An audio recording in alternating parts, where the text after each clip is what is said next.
Et salut les Pixious et bienvenue dans cette nouvelle vidéo concernant les crématogasters Scutellaris. Je sais que j'ai fait une vidéo il n'y a pas longtemps, mais voilà, je voulais faire une petite précision hein, avec des images un petit peu meilleures que la dernière fois.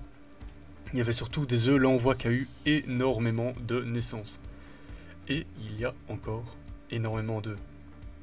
Vraiment, j'ai un peu du mal parce que je fais cette vidéo parce que je les envoie en diapose et on voit hein, qu'il y a vraiment une tonne d'œufs.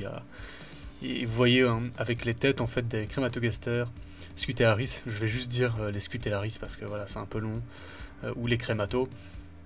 On voit qu'il y a eu pas mal de naissances puisque leurs têtes sont un petit peu plus jaunâtres que réellement rouges.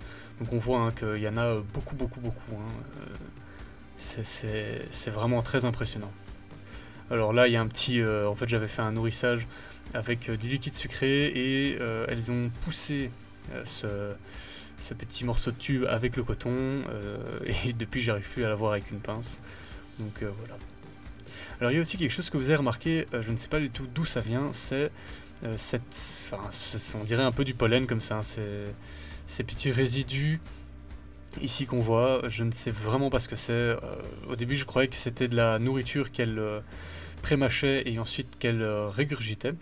Mais je pense pas que ce soit ça, mais j'ai vraiment aucune idée de ce que c'est. Donc d'ailleurs, si vous avez une idée de ce que c'est, vous pouvez me le dire en commentaire. Ça m'intéresse vraiment. Donc je regarde un petit peu ici s'il n'y a pas des petites aventurières, puisqu'en fait elles s'échappaient par le trou ici. Donc là vous voyez, là où il y a les deux ouvrières, elles arrivaient à se faxer en dessous de jusque dans la réserve d'eau et sortir par le trou. Donc c'était assez marrant parce que je voyais pas mal de crématos se balader chez moi et je comprenais pas. Donc voilà, c'est une vidéo assez courte, hein. Je voulais la poster hier mais impossible de faire le doublage. En fait, comme je vous l'ai déjà dit, en bas de chez moi j'ai un atelier de toiturier quoi. Et à côté de chez moi, mes voisins font des travaux, ils refont leur façade aussi. Donc voilà, eux ils ont fait des travaux toute la journée. En dessous, toute la journée aussi, ils ont bricolé, ils ont jeté des trucs par terre, voilà, et l'appartement dans lequel je vis est assez mal isolé. Donc voilà, j'avais pris congé en plus pour avancer dans les vidéos, et aussi pour jouer à Black Ops 6 en passant. Mais impossible, vraiment impossible de faire un doublage comme ça, une voix off. Enfin voilà. Ici, petit tour dans l'aire de chasse, vous voyez ici dans le coin, il y a encore cette espèce de ces résidus hein, avec quelques petits cadavres, je crois qu'il y en avait 4 ou 5 en tout. Voilà un petit morceau de raisin que j'ai pas enlevé, qui avait un peu fusionné avec le plâtre. Et donc voilà, toujours cette... Et puis oui, ici un petit abreuvoir à oiseaux que j'ai acheté sur Vinted en deuxième main, je crois que ça m'a coûté 5 € pour... je crois qu'à la base c'était 5 € pour 5 abreuvoirs et au final c'était 5 € pour 10 abreuvoirs de toutes formes et toutes couleurs. Donc celui-là je l'ai rempli avant de les envoyer en diapose. Ici aussi je voulais juste vous montrer donc ce système. Donc c'est des petites pièces que j'ai achetées sur le site AliExpress. Et ça marche très bien, donc aucune évasion. Ça aussi j'ai acheté sur le site AliExpress et donc tous mes nids seront reliés avec ceci. Donc ça sera un peu l'embout des tuyaux. Pourquoi je mets cet embout tout simplement parce que les fourmis ne peuvent pas ronger le tuyau ou le tube. Et donc c'est des petits trucs en laiton, des petits bouts en laiton, voilà, on les fixe, on les met. C'est vraiment très pratique.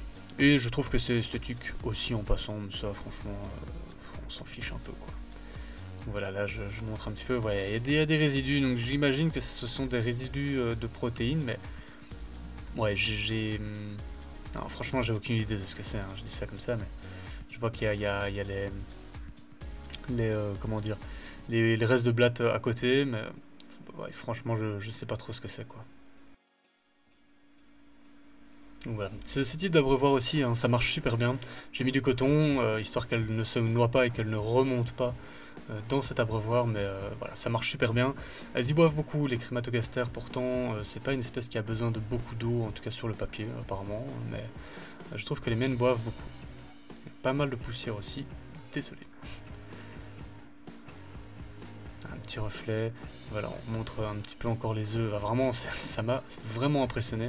Je les regarde pas souvent, je mets un filtre rouge dessus, donc sur ce nid, et voilà, j'étais vraiment surpris du nombre de naissances et surtout du nombre d'œufs qui restaient, puisque comme les autres, comme toutes mes espèces, je les ai mises en diapose le 1er novembre. Donc ici on voit toujours hein, les œufs. Ce qui m'a vraiment le plus impressionné, je me répète un peu, hein, mais c'est le nombre de naissances qu'il y a eu, puisque dans la dernière vidéo que j'avais filmée, il y avait assez peu de nymphes nues, et à mon avis elles étaient cachées quelque part, peut-être dans un des coudes, des tuyaux, des tubes. C'est la seule solution que je vois, puisque honnêtement pour le reste j'avais quand même pas mal regardé, ou alors elles étaient peut-être en dessous de tous ces œufs. Franchement j'ai pas trop d'idées.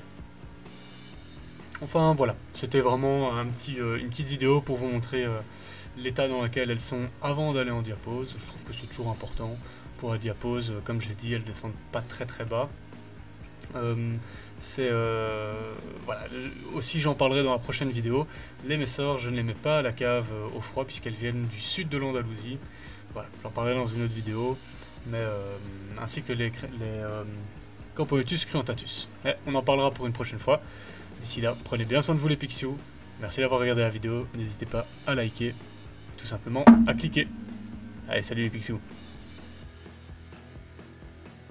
Cliquez, bande de... Laissez les commentaires, bande de... Clique.